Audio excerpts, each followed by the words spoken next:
mokili ozali mwinda ya mokili ozali ndako etongami likolo ya ngomba bato baso bazali kotala bino na maso bokosala ya malamu to ya mabe bakolanda se yango bobongisa bizaleli na bino na maso bokosala ya malamu to ya mabe bakolanda se yango bobongisa bizaleli na bino ozali mwinda ya mokili bozali ndako etongami likolo ya ngomba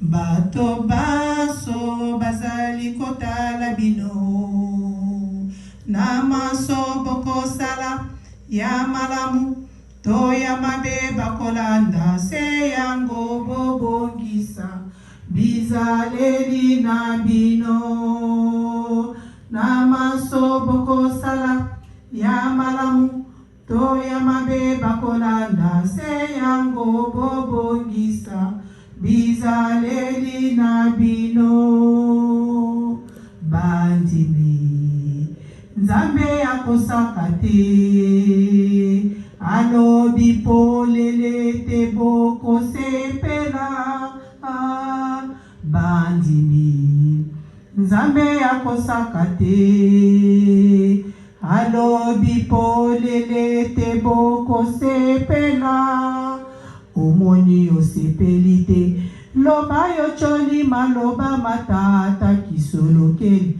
mpona bozangi botosi bwa yo moko omoni osepeli te loba yotosi loba ya tata jalungana mpona kozanga botosi bwa yo moko omoni osepeli te loba yotosi maloba matata jangenda mpona bozanga botosi bwa yo moko bandimi nzambe akosaka te alobi polele te bokosepela bandimi nzambe akosaka te alobi polele te bokosepela omoni osepeli te loba ocoli maloba matata kisolokele mpona bozangi botosi bwa yo moko omoni osepeli te loba ocoli maloba matata jalungana mpona bozangi botosi bwa yo moko omoni osepeli te loba ocoli maloba matata jangenda mpona bozangi botosi bwa yo moko.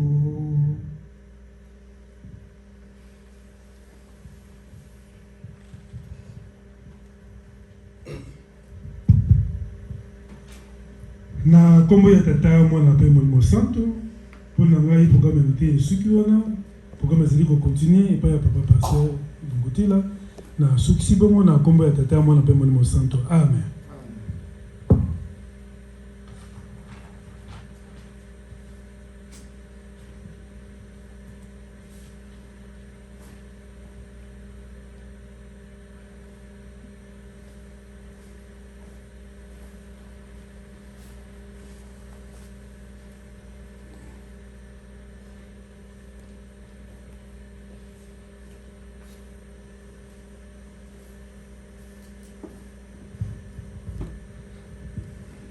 In the name of the Father, the Son, and the Holy Spirit. Today I will give a brief overview of the passages that we read today. So I'm just translating everything in English. We began with the book of Psalm, chapter 119, verses 1 to 3 and 11. The psalm, as we know them, was sung by our forefathers. There are many different types of songs that we sing in our church, varying by different situations. The psalm we read today sings of the praise towards those who do good in God's name, who listen and obey his words. When we do those things, we receive not just the blessings from God, but we also embody his spirit. It is similar to when a child obeys his parents, they give him good grace. It is such that Papa Simoki Mangu Kiangani always tells us to let go of sin and to walk in a righteous path. We then follow with Exodus 20:1-17. We in this church, we Kimangis, are always taught to read these commandments and to make of it a daily practice. The Israelites during their time of slavery adopted much of the practices of the Egyptians, but they were children of God. It is for that reason God gave Moses the commandments to give to the Israelites, to right their wrongs and to enter the promised land, for it was a blessed land. The reason we as Kimangis read these commandments is because we, as Papa Janginda said, are like photocopies of the Israelites. The Israelites, such as ourselves, were waiting for the promised land, just like we Kimangis await. The commandments given to us is for us as individuals to reflect on our misdoings, for us to understand where we stand on our path to righteousness. To be a follower of God is to truly obey his words. You could wear our church uniform, but if you don't follow the laws of God, you are still distant from the path of God. We also should not want to pick and choose which commandments apply, because in the eyes of God, all of the commandments are the same. God gives these commandments to us for our own well-being and for our protection, as he did so with the Israelites. The third and last passage we read today was Luke 17:20-33. We also read a verse from Matthew 6:10. As we know from the story of Genesis, Adam and Eve fell to sin for the doubts that the devil planted inside of their minds. And from then we reached a point in which the Son of God himself had to come down and sacrifice himself for our salvation. In this passage, we read that Jesus wanted to recall his disciples about the disobedience during the times of Noah, what it meant for those people during those times to be in distraction. Many people that were drinking and dancing and marrying, similar to the times that we live in today. Those people were in distractions, and those people were also infatuated with the materialistic things of this world. Today, we've had Papa Tanginda and now Papa Simoki Mangu Kiangani recall us of these things. Around the world, more people look to idols and to gods to do their bidding, but Papa always asks us to stay vigilant and to have our eyes turned towards Gamba and to the promise that we are waiting. The divine power of God lies within us Kimangis, but with that there is also suffering that we're going to experience, and also Laiswa, 3 days of sleep in which none of us will be exempt from. It is here that Jesus' words to his disciples also apply to us, for us to stay vigilant in faith, in God's law, in our behavior, for we also don't know the time in which God is going to come and fulfill his will, so it's always good to stay obedient to his words. And that's all I have for us today. In the name of the Father, the Son, and the Holy Spirit, amen.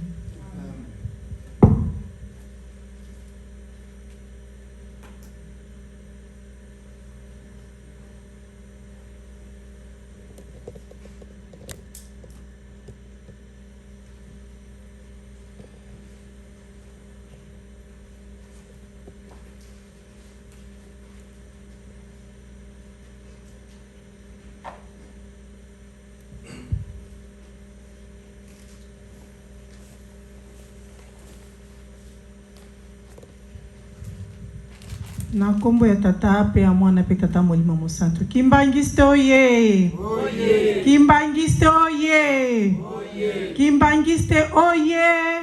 Oye! Oye! Oye! Espoir du monde, Église universelle. Kamba oye! Oye! Nkamba oye! Oye! Nkamba oye!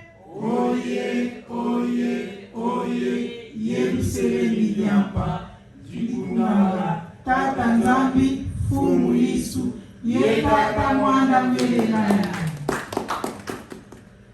Birmingham Central oye! Oye! Birmingham Central oye! Oye! Birmingham Central oye! Oye! Oye! Oye! Kado ya centenaire, ya ebandeli, ya misala, ya tata molimo santu. Siko tokomi na nzambe na biso. Tata Simon Kimbangu Kiangani, oye! Oye! Tata ifo ayoka biso. Toza na esengo. Ye aza na kati na biso biso pe toza na esengo tolakisa. Epo azomona nango biso. Tata Simon Kimbangu Kiangani, oye! Oye! Tata Simon Kimbangu Kiangani, oye! Oye! Tata Simon Kimbangu Kiangani, oye!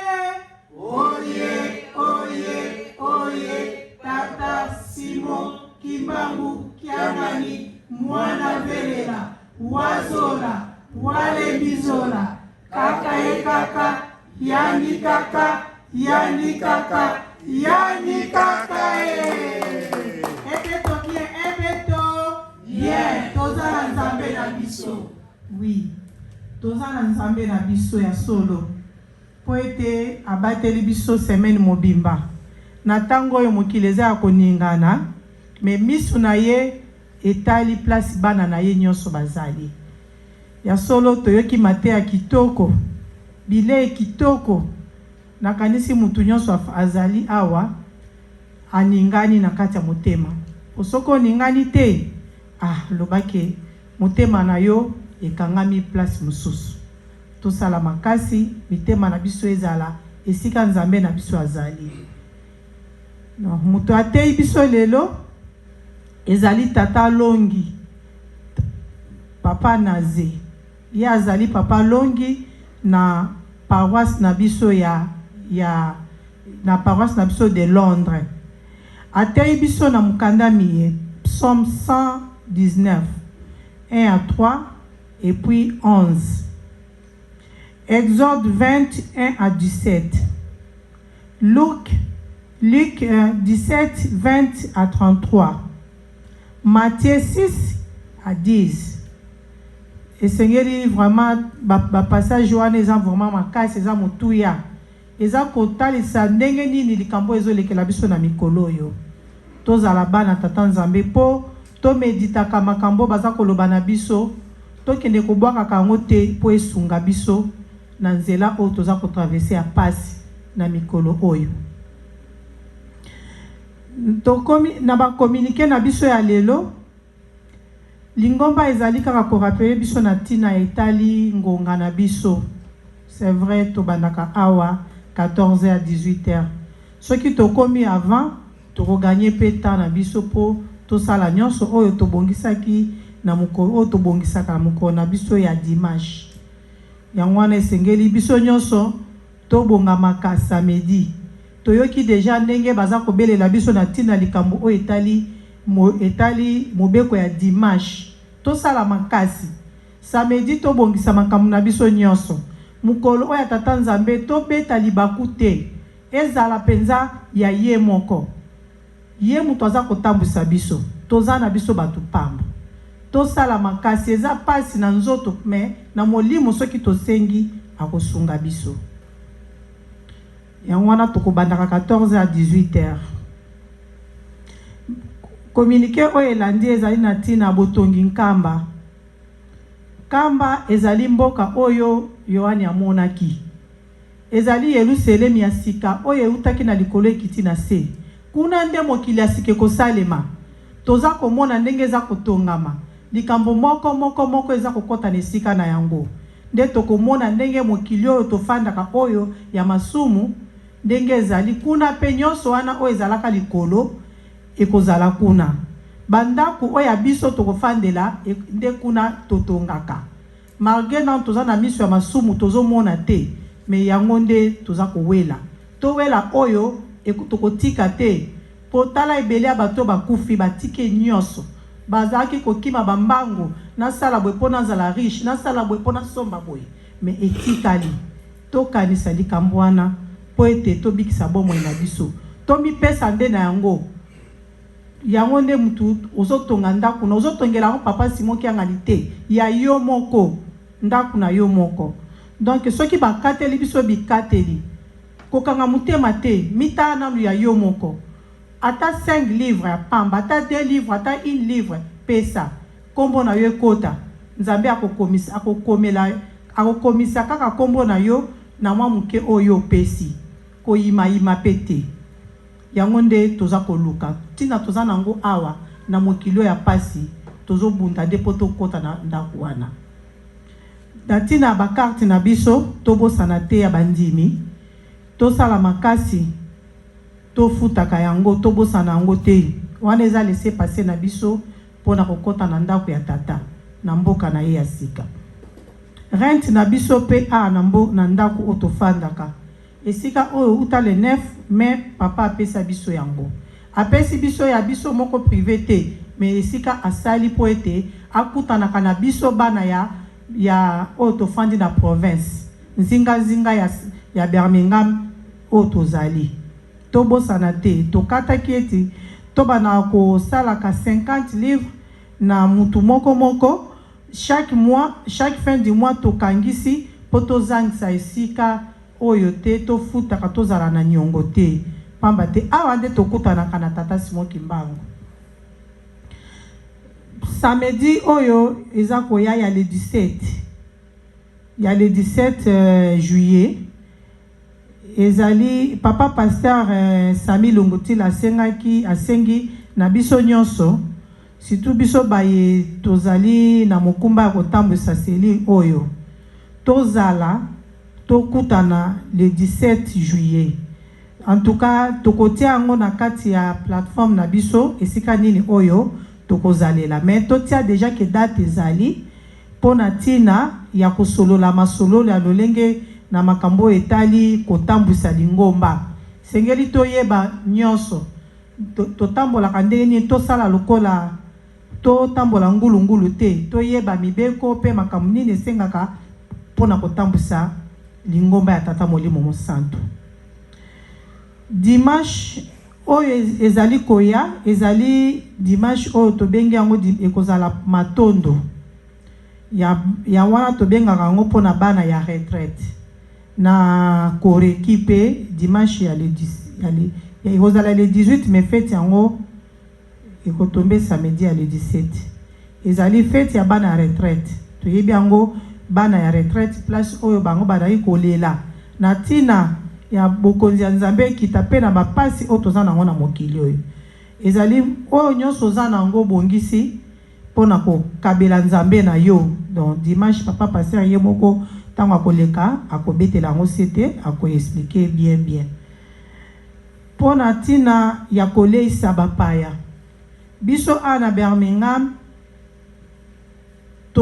tozosangana esika oyo mais bapaya tozoyamba parce que bandeko na biso baza koya bazouta na Londres eza sacrifice munene bazosalela biso na tina kolendisa biso po tolemba te mwana ya moto alukaka lipamboli esengeli tozalaka na makanisi ya kokanisaki baliaka bamelaka toza na besoin kozanga mai te toza na posa kozanga farine te toza na posa kozanga sukali te tosala makasi topesaka ta muke oyo tokozwa na likambo etali kalya nkenda yango nde esalaka po ete toliesa bapaya na biso pe tobosana pe likambo kolesa nkamba te na ntango oyo bazali kolesa nkamba oyo eza tour na biso na paroisse na biso mpona kolesa nkamba bazali kosenga vraiment topesa pamba te kamba mikolo eza ya kokauka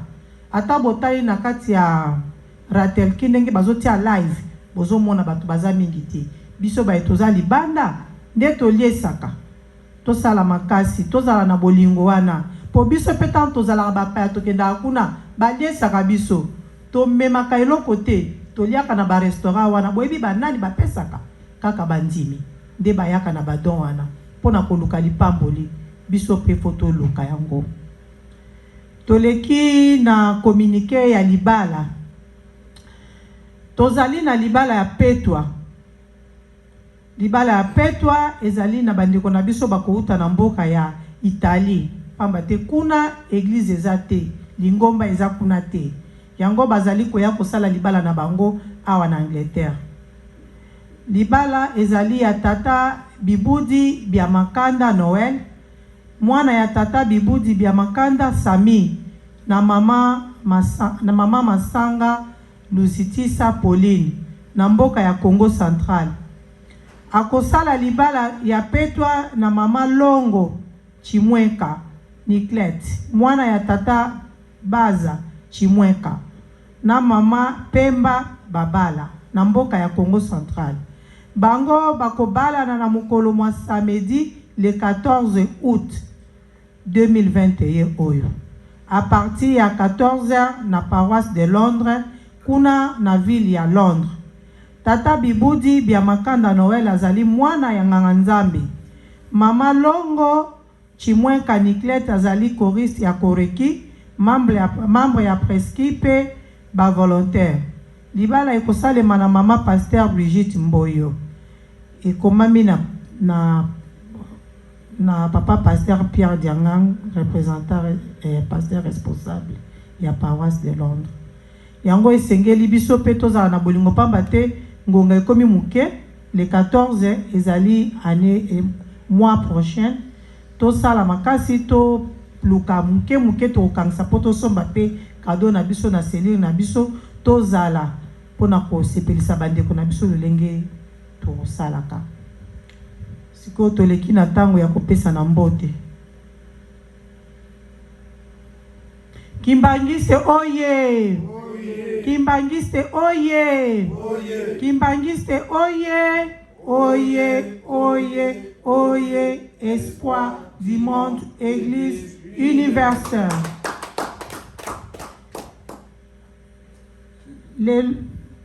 Nakotala malamu na kati na biso tokotele misa papa na biso, papa Longi, papa Nazi. Lelo ye mutu ateaki biso pe mbala liboso pe aya kosangana na biso awa elongo na mwana na biso mama surveillante.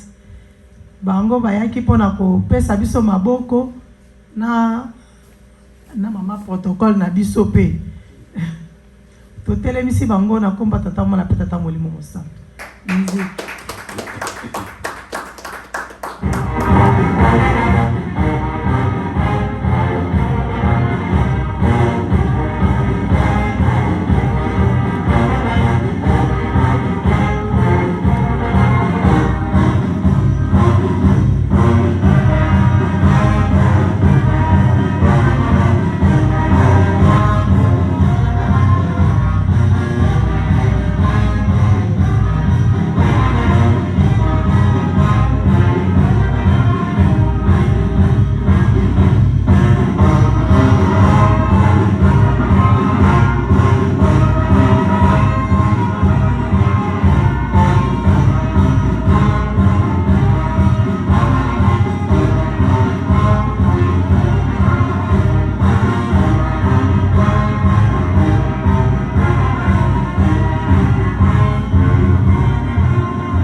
Okombo ya tata mwana tata molimo santu okibofana.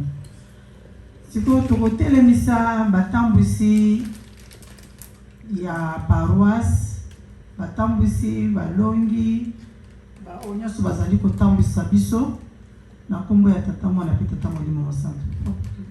Batambwisi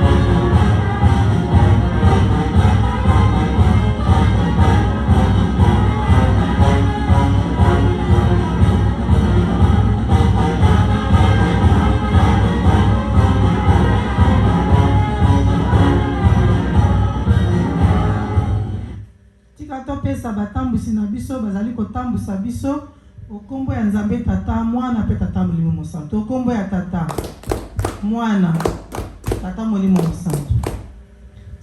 Sika boye tokotelemisa papa pasteur na biso yende mutazali kokamba biso mingi kana kati na seling na biso papa pasteur Lungutila tusengi otelema bana bapeso mbola.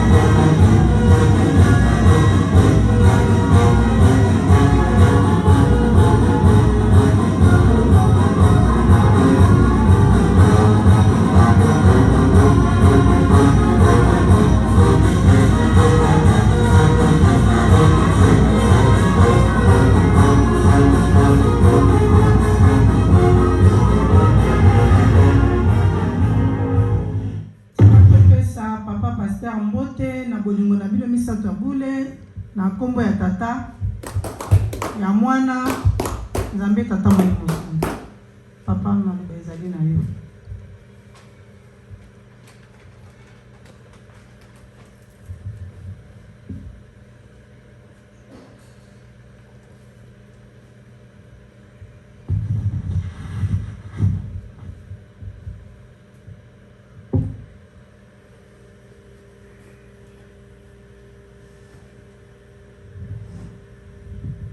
Au combat de Tata Mwana Peli Mosantu, tu continuer à nous na salutation. Nde siko toko senga na bana nkole nyonso oyo bazali na kati na salle. Botelema bote biso bande ko na bino to pesa bino mbote. Merci.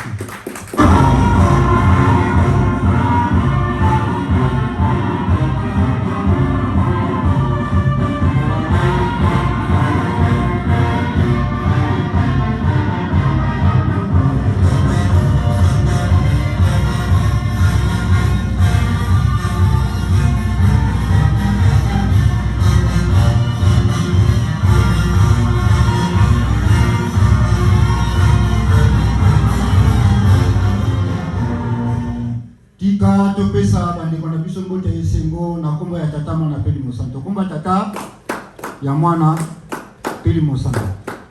Uko vanda na bio. To bonde. Na bolingo na bino basato ya bule Tata Mwana pe Tata Molimo Mosantu. Nzambe to tondio lisusu na manso ezali kosaya la biso.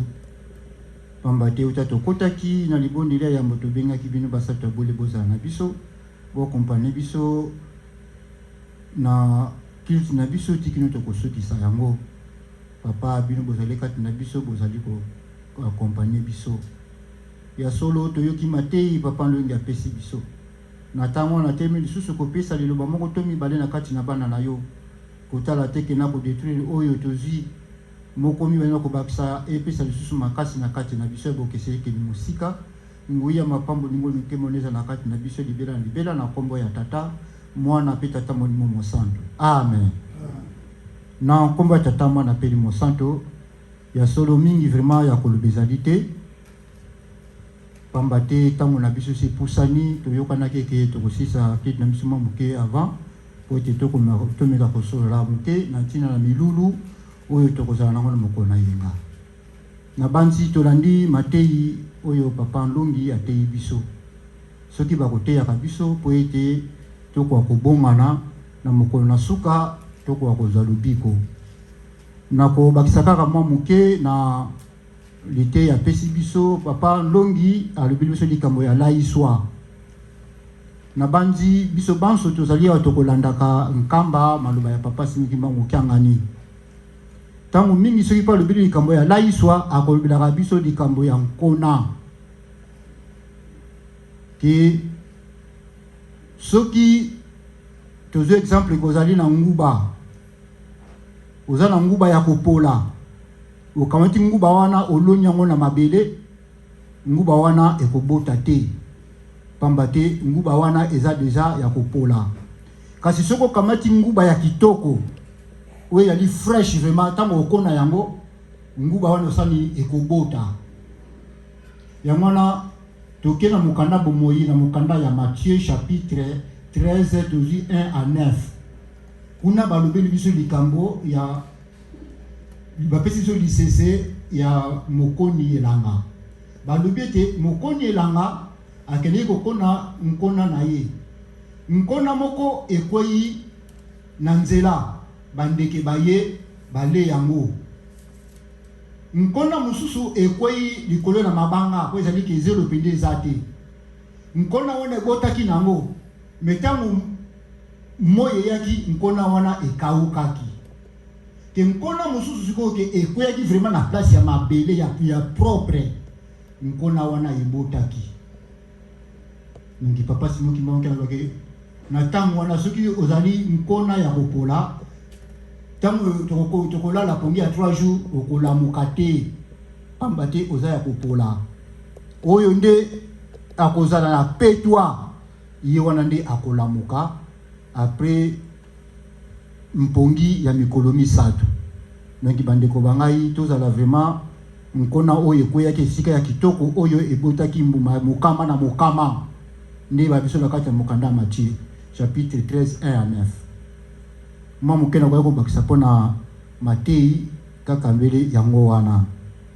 Alors tokosolola mwa moke na makambo etani ya fete ya oyo tokosala mokolo na yenga yango tokosisa kiti mwa moke ava tozalaka mwa 15 minutes ta mosusu moto akozala mpe na liloba ya mituna kotuna nga na kopesa explication ndenge nango ezalelaka après nde na kopesa nzela soki mituna ezali okotuna mais en tout cas plus tard na 17h moto pardon 18h moins le quart photo 4 po to sala libondeli bato ya baninga mosusu pe bakoya ko remplacer biso donc toko abiser penza te to déjà précis to ninga ke poto comprendre to sala fête ya matondo mais pourquoi faut to sala fête ya matondo que mutunu sango za dimanche aza conseil que ate nazo sala la fête o to sala ngo pona likauke to yeka to sala fête ya matondo mutu ayebi te pourquoi to sala fête ya matondo na banzi yango na kana zalaki nango pona mokolo malelo nde ngai na suki awa okombo ya tata mwana pe Molimo Santo amen.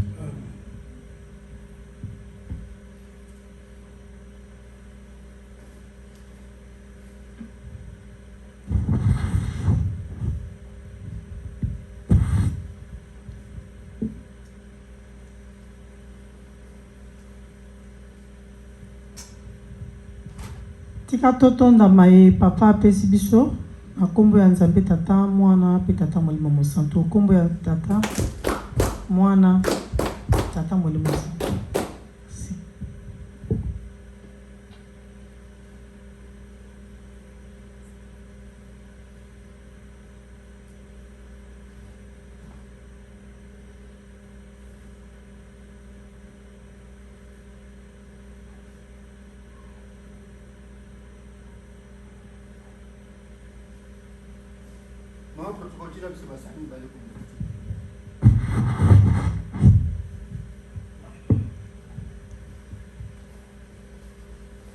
Tokosisa clip na biso plus tard atana ba 15h30 pardon 17h30 20h30 po ete ba mama pe ba mongisila ki biso mwa eloko ya kolia po ete ba biki libumu ya nzala ekozala malamu te donc tokosisa atana ba 20h30 po toza pe temps ya ko tia eloko na libumu ne ba mama bongisili yango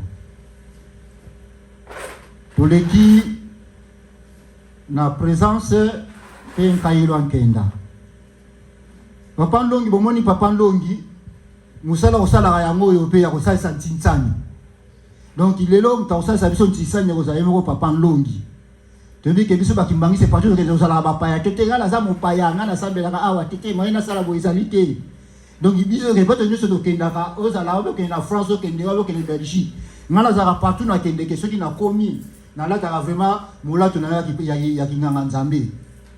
Et tant qu'évangéliste, c'est que namoni ke erreur ezali na ko benga évangéliste paroisse wana namoni place boy erreur ezali na botete ngana sambelaka awa te nazala nga passer na awa te na tekate na koloba pe na place namoni erreur bobongisa donc biso to za bapaya te donc ngana tekaka na présence na kalwa tenda le reste sikoyo antisani nde papa ndongi papa nazeli mpanga yende mtakosasa biso pamba te wana ezali métier na ye. Bon toleki one pan.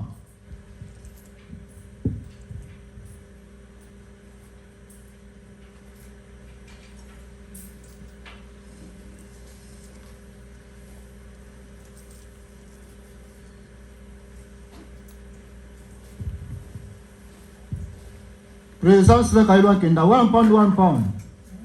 Toke na lombango comme ça. Tout ça net tout ça là quand tu sisi ça après tu continues à défiler. One pound, donc 2 pounds each. Présence kailo kenda.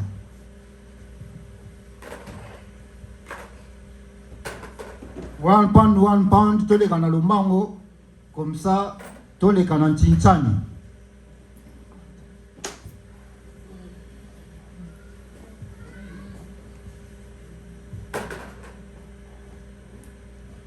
Kala te tozolo mona biso basani.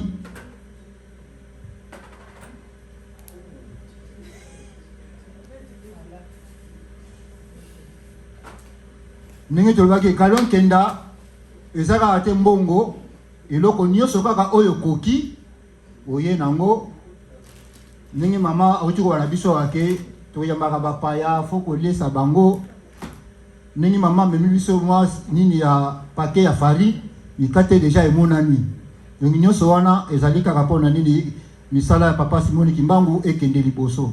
Donc soko zimbongo savozi pe mbongo te ata mwa chercher ya sukali eloko nyonso kaka o moyo koki komema bidon ya mafuta nyonso ezaka na kati ya misala pona nini kolesa yango bapaya na banzi pona présence na kalon kenda tolongana biso basani nde na kopesa micro pa ya papa naze comme ça ye amema biso na ntintsana.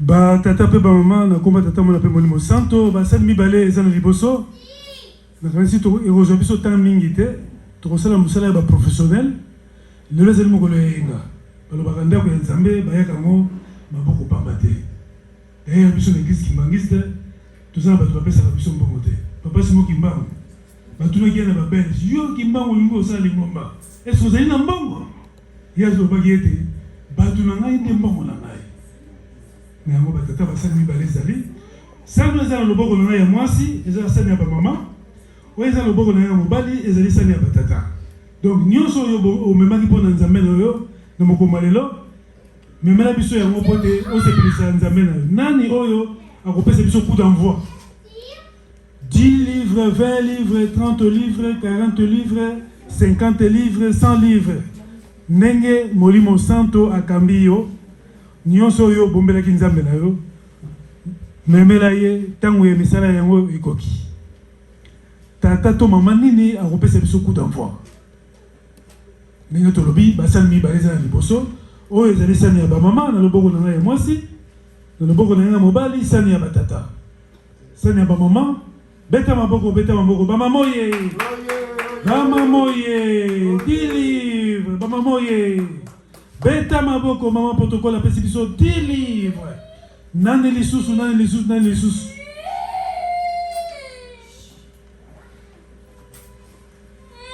tata to mama nini lisusu ali kosepelisa nzambe na ye tata to mama nini lisusu ali kosepelisa nzambe na ye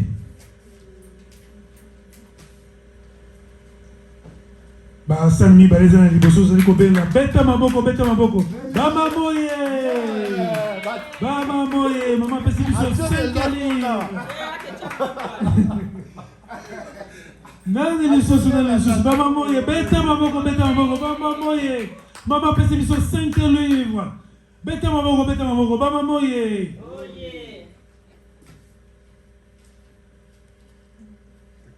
ngai moko papa naze azali batata 10 livres beta maboko Nani lisusu.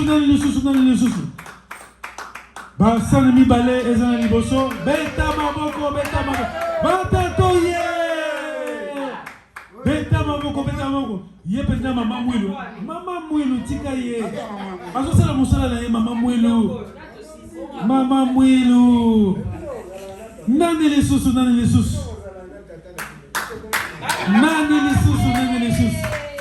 Beta maboko. Bama moye.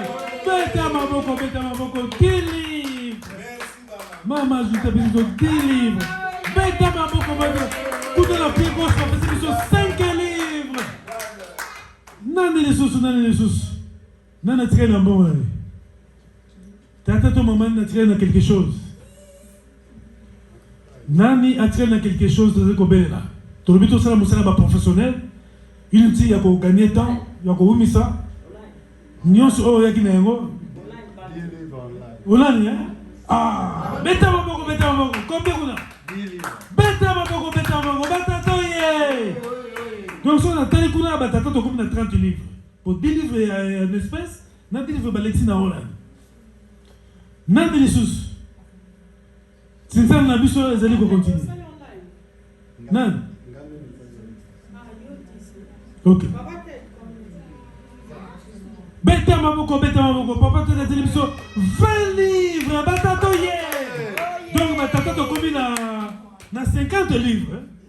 Oh. Bon maman.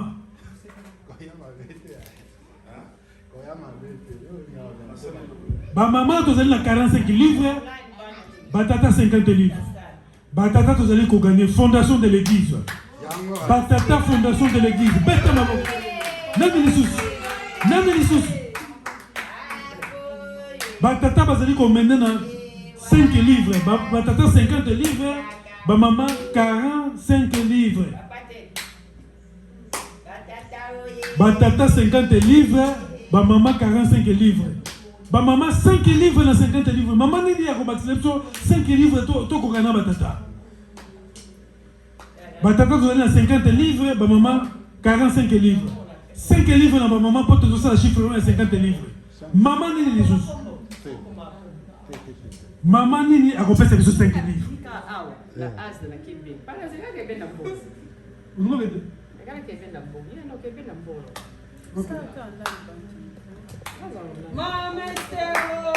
Beta maboko. Ba maman tout ça na 45 livres. Batata 50 livres. Ça c'est Vous l'avez vu là? Papa c'est Papa c'est vous l'avez vu? Maman, papa c'est la vie de la batata.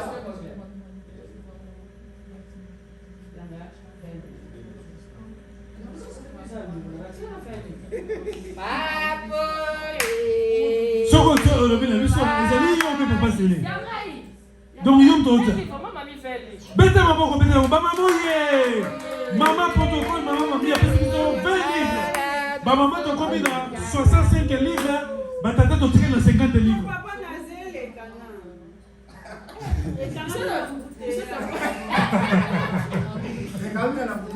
mais c'est quoi bozo checker on a les agarres la minute.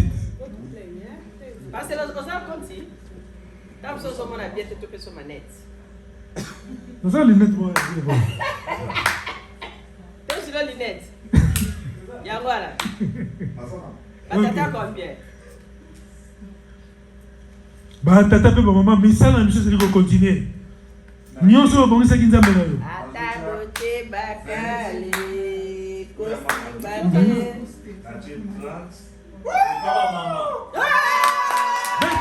Beta maboko, ba maman ye.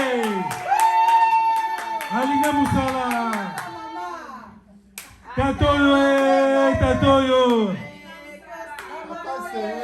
Beta maboko, ba maman ye. Maman, combien? Beta maboko, maman c'est la personne de 10 livres.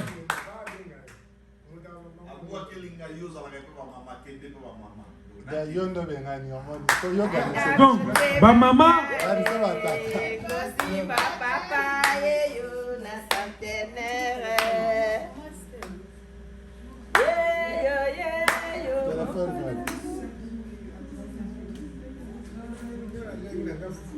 Donc, en espèce, ça donne à ma maman 50 livres, hein.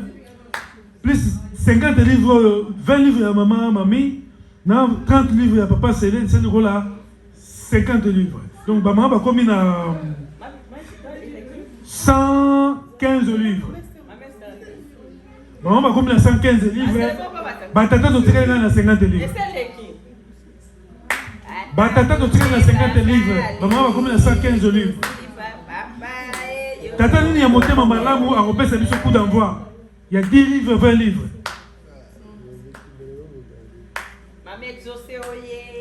Tata to maman nini akosesa batata.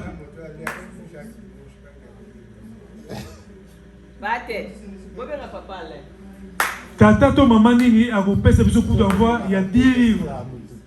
Na batata.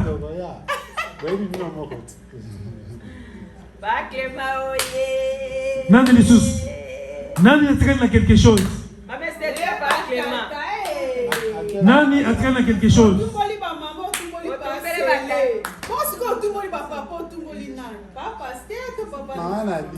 Te so tumboli ba papa ou tumboli ma mami? Yes, azaka muda batata. Mama, qu'est-ce que tu fais ça? Maman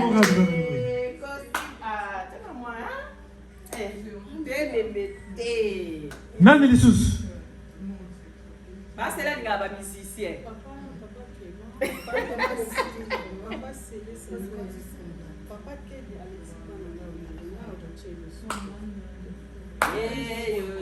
Donc,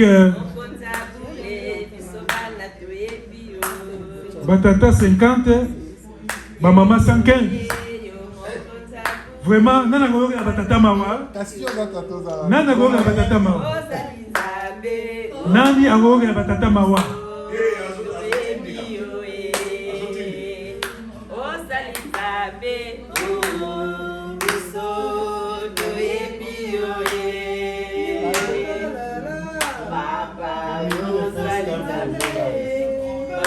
Mona baka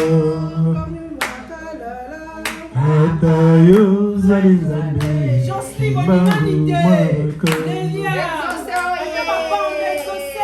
Bajene toka sumuka tozala bajene ya molimo mosantu bopela boningana bobouge bajene botelema tozela bino nazomona kaka bozoko tweete kuna peut-être bazole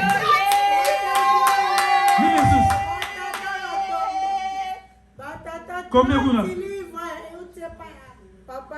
Wow, beta maboko, batatoye. Batata to komina 80 livres. Bon, on va faire 115 livres. Tous la maman m'a fait ça biso maboko.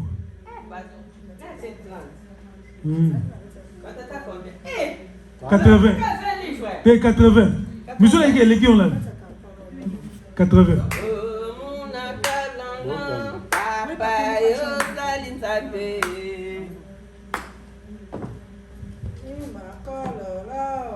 Tata to maman ni soit tiré dans quelque chose.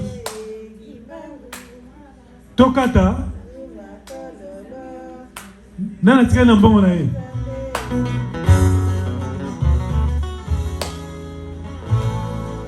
Tata to maman ni a tiré dans quelque chose.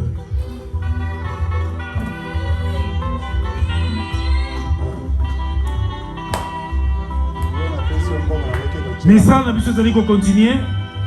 Soki bokatani bolobi ke to six. Nana tika na mbongo na ye. Est-ce que to soki wana? 50, 80 plus 115 égale combien? 80 plus 115. 195.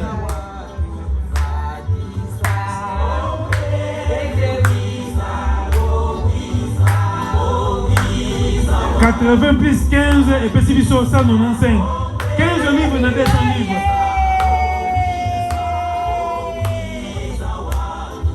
Tout ça, la chiffre, il y a 200 livres. Tout ça, 185 livres.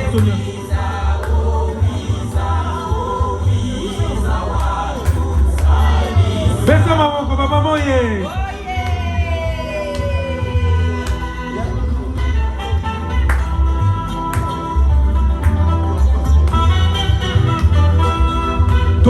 biso pesi 196 livres. Donc 14 livres na besa livre.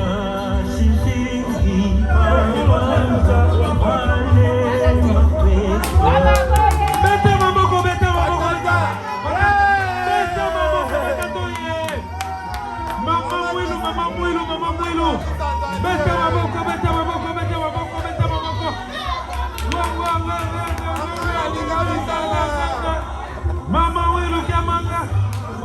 Oh, Mama Wilu ye. Wow. Beta maboko. Matata 100 livres.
Maman apesi biso, maman na nikutu. Maman José apesi biso 4 livres. Ba maman, yeah, ba wa kombina 5.